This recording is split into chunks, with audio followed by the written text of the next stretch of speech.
Discipline இல்லாத எந்த விஷயமே உருப்படாது. அதற்கு மிக முக்கிய உதாரணம் எது அப்படின்னு பார்த்தீங்கன்னா Bigg Boss season 9. Bigg Boss season 8, 7 வந்து கொஞ்சம் தொத்துக்குத்தல் தான். பட் 8 வந்து ஓரளவுக்குனாலும் கூட விஜய் சேதுபதியை வந்து எடுப்பார் கைப்பிள்ள மாதிரி தான் எல்லாருமே ட்ரீட் பண்ணாங்க. ஸோ அதன் பிறகு வந்து இந்த ஷோ வந்து கண்ட்ரோல் எடுக்கணுன்ட்டு இந்த சீசனில் 9 வந்து அவர் வந்து ஓரளவுக்கு நல்லாவே செய்கிறாரு. ஆனாலும் இந்த கடுமைகள்லாம் காமிக்காமல் மரியாதையோ நீங்கள் வந்து பெறவே முடியாது. நீங்கள் கடுமை, அதாவது ஒரு டிசிப்ளினை வந்து நீங்கள் வந்து இன்புட் பண்ணாமல் உங்களுக்கு வந்து ப்ரொடக்ஷன் வந்து கரெக்டாக கிடைக்காது அப்படின்னு சொல்ல வரேன். இப்போ இதாக உதாரணத்துக்கு எதுக்கு வந்து ஸ்கூலில் வந்து 9:30 ஸ்கூலில் 9:30க்கு கேட்டை ஏன் மூடுறாங்க? பசங்களுக்கு வந்து என்ன சொல்கிறது, எப்படி வேணாலும் இருக்கலாம், எப்போ வேணாலும் வரலாம், எப்போ வேணாலும் போகலான்னா அதில் வந்து ஒரு ஒழுங்கு இருக்காது இல்லையா? ஏன் ஆஃபீஸில் வந்து 9:30 மணி உள்ளார இன் டைம் அவுட் டைம்லாம் வைக்கிறாங்க, லஞ்ச் டைம் ஏன் விட்றாங்க அப்படின்னா ஒரு டிசிப்ளின் இருக்கணும். அப்போ தான் ஒரு ப்ரொடக்டிவிட்டி வந்து கரெக்டாக இருக்கும். ஸோ இது இல்லாமல் நீங்கள் தத்தேரித்தனமாக வந்து யார் வேணாலும் எப்போ வேணாலும் வரலாம் போகலாம் அப்படின்னா அது உருப்படாமல் போயிடும், விளங்காமல் போயிடும். ஓகே, முதல்ல ஷோவில் ஹோஸ்ட் பண்ணுற ஹோஸ்ட்டுக்கு வந்து ஒரு மரியாதையை உள்ளே இருக்கிறவங்க கொடுக்குற அளவுக்கான விஷயங்களை நடக்கணும், கடுமை காட்டணும். அந்த கடுமைகள் காமிக்காமல் இந்த தடவை கொடுத்தாலாம் இதெல்லாம் அது வரவே வராது. ஓகேவா? ஸோ அங்கேயே வந்து இந்த ஷோ வந்து தடுமாற்றத்தை சந்திக்குது. அதாவது சனிக்கிழமை ஒருத்தர் வருவார், அவர் வந்தாருன்னா கேள்வி கேட்பாருன்ற ஒரு பயம் வந்து முதல்ல இருந்தால் தான் இதெல்லாம் நடக்காது. ஓகேவா? அது இல்லாதப்ப நீங்கள் என்ன வேணாலும் பண்ணலாம், ரைட்? இது ஒன்று.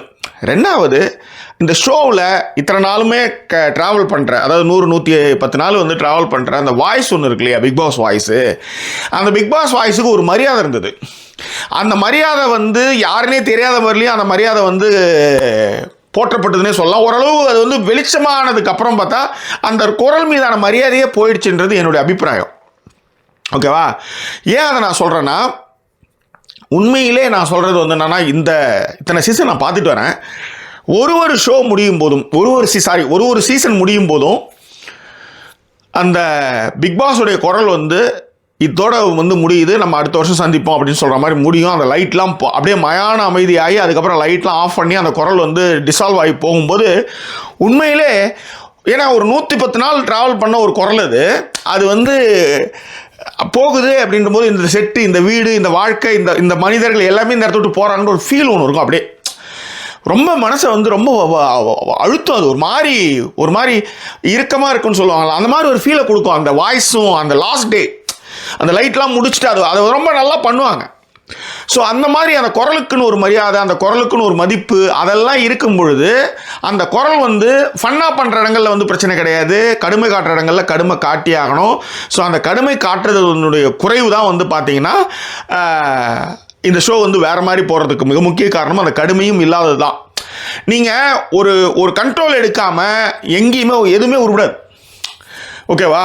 ஸோ அதனால தான் அந்த மிலிட்ரியில இதே மாதிரி வந்து கண்ட்ரோல் இல்லாமல் போச்சுன்னா அவ்வளோதான், அவன் துப்பாக்கி கட்டுன்னு எங்கெங்கே அவனே சுட்டுக்குவான். அதனால தான் சின்ன தவறுகளுக்கு வந்து தண்டனையை வந்து கரெக்டாக கொடுப்பாங்க. ஓகேவா? ஸோ அதனால தான் அங்கே ஒரு டிசிப்ளின் வரும், ஒரு மரியாதை வரும், ஒரு ஒழுங்கு வரும். இந்த மரியாதை, ஒழுங்கு, டிசிப்ளின், இந்த விஷயங்கள்லாம் இல்லாத இடத்துல உருப்படாதுன்னு அர்த்தம். அதனால் முதல்ல வந்து ஹோஸ்ட்டுக்கான மரியாதையை அவர் வாங்கணும்னா அவர் கடுமை காட்டணும். இந்த ஷோவில் வந்து இருக்கிற பிக் பாஸ் குரலுக்கு ஒரு மரியாதை வேணும், அந்த பிக் பாஸ் வந்து வழிநடத்துறது அந்த இடத்துல வந்து மரியாதை வேணும்னா அதுக்கு என்ன சொல்கிறது, கடுமை காட்டணும். அப்போ தான் அந்த மரியாதை கிடைக்கும். அப்படி இந்த 2 பேரையும் தாண்டி தான் வீட்டில் நீங்கள் வந்து தருதலைன்னெலாம் வந்து ஒரு கேரக்டர் ஒன்று வச்சுருக்கீங்க இல்லையா, அந்த மாதிரி ஒரு கேப்டன் அதெல்லாம். அப்போ அந்த கேப்டனுக்கு நீங்கள் எப்படி வந்து மரியாதை கொடுப்பான்? உங்கள் 2 பேருக்குமே மரியாதை இல்லைன்னும் போது அந்த வீட்டில் இருக்கிற கேப்டனை இவனுக்கு எப்படி மதிப்பாங்க, இவங்க எப்படி மதிப்பாங்க நான் கேட்குறேன். ஸோ அடிப்படையே தப்பாக போயிடுச்சு. ஓகேவா? தலைமையே தப்பாக இருக்கும்பொழுது அதன் அடுத்த கட்டமும் தப்பாக இருக்கும்போது 3ஆவதாக ஒருத்தன் வந்து கைப்பாவையாக சுற்றிட்டு இருக்கலாம். புரியுதுங்களா? எடுப்பார் கைப்பிள்ளை மாதிரி அவனை யாருமே மதிக்க மாட்டாங்க. அப்போ இந்த மரியாதை எங்கேருந்து வரும் அப்படின்னா, இதை வந்து வழி நடத்துகிறவங்க, பிக் பாஸு, அதுக்கப்புறம் ஹோஸ்ட்டு, இவங்கெல்லாம் வந்து அதை கடுமை காமித்தால் மட்டும்தான் இந்த ஷோ வந்து அடுத்த கட்டத்துக்கு வரும். நீங்கள் எப்பயுமே மயிலிறகாக வருடிக்கிட்டே இருந்தீங்கன்னா இந்த ஷோ நாசமாக தான் போகும். இப்படி தான் போயிட்டு இருந்தது, இன்னமும் போகிறதுக்கு வாய்ப்பும் இருக்குது. பட் இது வந்து என்னுடைய அபிப்பிராயம், இதை நான் சொல்லணும்னு நினச்சிட்டே இருந்தேன். எங்கே இந்த ஷோ வந்து தப்பாக போகுது, எதனால் இந்த ஷோ வந்து தப்பாக போகுது, ஏன் வந்து இது வந்து மற்ற சீசனை விட இந்த சீசன் இன்னும் ரொம்ப மோசமாக 25 நாள் ஆயிடுச்சு. ஏன் ரொம்ப மோசமாக போயிட்டுருக்கு அப்படின்னா அதுக்கு காரணம் இதுதான். அதாவது ஒன்றும் இல்லை, இன்றைக்கி பார்த்தீங்கன்னா பிரவீன்ராஜ் போய் திவாகர்கிட்ட சட்டையை போடுன்னு சொல்கிறார். ஓகேவா?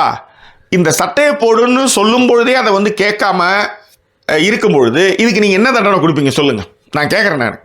ஆக உங்கள் 2 பேருக்குமே மரியாதை இல்லாதப்ப அந்த வீட்லேயே வந்து தேர்ந்தெடுத்து அந்த வீட்லேயே சுற்றிட்டு இருக்கிறவங்க எப்படி மதிப்பாங்க சொல்லுங்கள்? ஸோ இதுதான் அங்கே இருக்கிற மேட்ரு.